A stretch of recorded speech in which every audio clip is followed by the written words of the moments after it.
गायत्री मंत्र, सद्बुद्धि का मंत्र।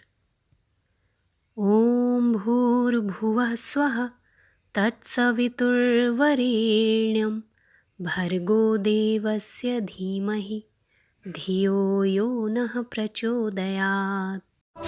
ഇന്നത്തെ കഥയാണ് അറിവിൻ്റെ സാധനയുടെ ഫലങ്ങൾ. ആരോഗ്യവും കരുത്തുറ്റ ശരീരവുമുള്ള ഒരു യുവാവ് ചില ജോലികൾക്കായി കോടതിയിൽ പോയി. എഴുത്തിലും വായനയിലും മോശമായിരുന്നു.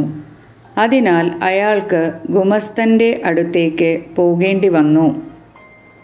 ഗുമസ്തൻ്റെ അടുത്ത് ചെന്ന് അയാൾ പറഞ്ഞു, സഹോദരാ, എൻ്റെ അപേക്ഷ എഴുതി തരാമോ? ഞാൻ കുറച്ച് തിരക്കിലാണ്. അപേക്ഷ എഴുതാൻ വേറെയും ആളുകളുണ്ടായിരുന്നു. അതിനാൽ ഗുമസ്തൻ പറഞ്ഞു, ലൈനിൽ നിന്നോളൂ. നിങ്ങളുടെ നമ്പർ വരുമ്പോൾ അപേക്ഷ എഴുതിത്തരാം.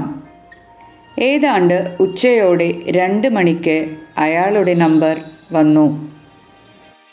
ഒരുപാട് നേരം നിന്ന് അയാൾ തളർന്നുപോയി. ഇടയ്ക്കിടെ അദ്ദേഹത്തിന് ക്ഷീണം തോന്നുന്നുണ്ടായിരുന്നു. ശാരീരികമായി കഴിവുള്ളവനും ശക്തനുമാണെങ്കിലും അയാൾ ഇപ്പോഴും മറ്റുള്ളവരെ ബൗദ്ധികമായി ആശ്രയിക്കുന്നു.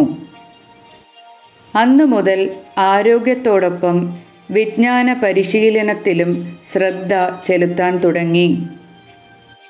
രാവും പകലും അധ്വാനിച്ച് അദ്ദേഹം തൻ്റെ ബുദ്ധിശക്തി വർദ്ധിപ്പിച്ചു.